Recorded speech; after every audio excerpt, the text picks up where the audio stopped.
Hey guys, welcome to this video. In this video, I'm going to demonstrate you my project of Cached Proxy Server. So what is a proxy server? Proxy server acts as a middleware between the client and server. It takes the request from client and uh, do the same request for the server and gets the response from the server and respond to the client the same response what it get from the server. And I am adding an extra layer of caching in our proxy server so we could process GET request much faster than expected. So let's go walk through our LRU. So let's walk through our project.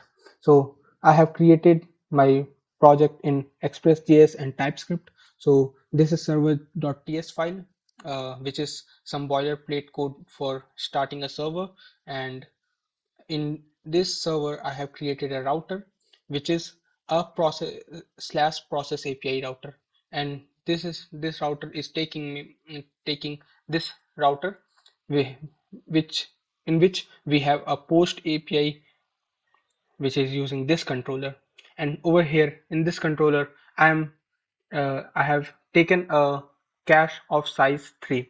So I have implemented this LRU cache using doubly linked list and map.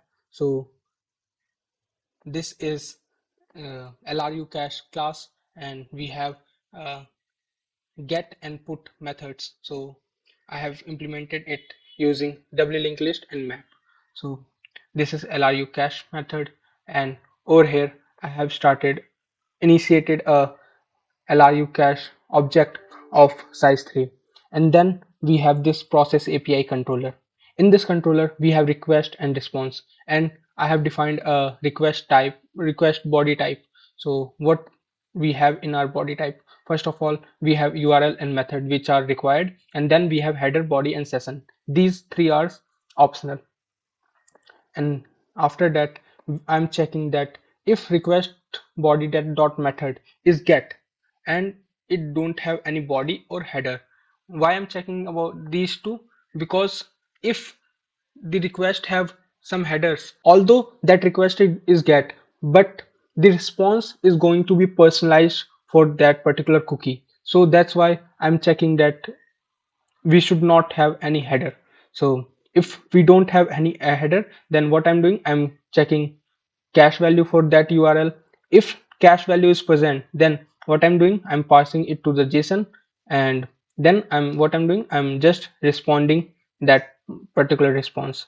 And if we don't have that URL in cache, then what I'm doing, I'm just getting the response from API and then just sending the response data. And after that, what I'm doing, I'm storing the response into the LRU cache. What I'm doing in this, if the response data is JSON, then we have JSON.stringify to make the JSON to string. Otherwise, we have toString method to convert object into string.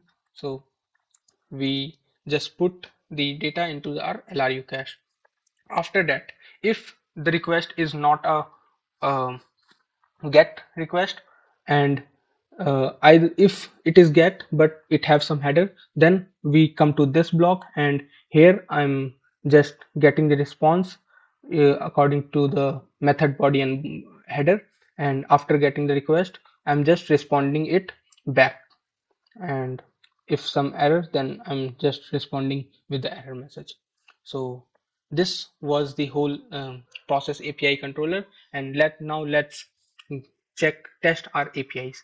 So I have created a test server on which I have some get request, 4 get request, uh, and some post, put and delete request also. So now just run the test server. So our test server is up and running. Now let's go to the Thunder client and just try to trigger this function. So first of all, I'll trigger this get request.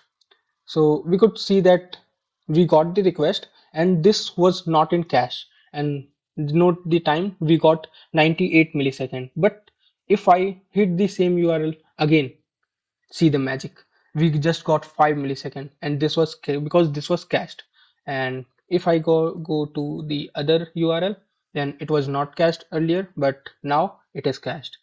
And if we go to third URL, this was not cached, but now it is. But here's the point, because our LRU cache was have capacity only 3, so if now I go for fourth URL, then cache need to be evicted a key. So cache is full, need to eviction of key, and the key which have been evicted is the first one, which was least recently used. So this shows that our LRU cache is working perfectly. So now if we go to this particular URL, then also it was not cached because it was evicted last time. And now for storing this URL in our cache, this needs to evict this particular URL which is least recently used. So this also shows that our LRU cache is working perfectly. So now we see that okay, get request is working fine. What about post, put, and delete? So we got post request working fine, put request, it is working perfectly, and delete request, it is working perfectly. So I hope you understand the concept of cached proxy server. I know that this project have some security issues like rate limiting and encryption of data coming from client to our backend proxy server. I'm going to fix those issues in upcoming video for sure. And I hope you liked my project. If you liked, then please like it and share it with your friends. We are going to meet in next video soon. Till then, bye bye.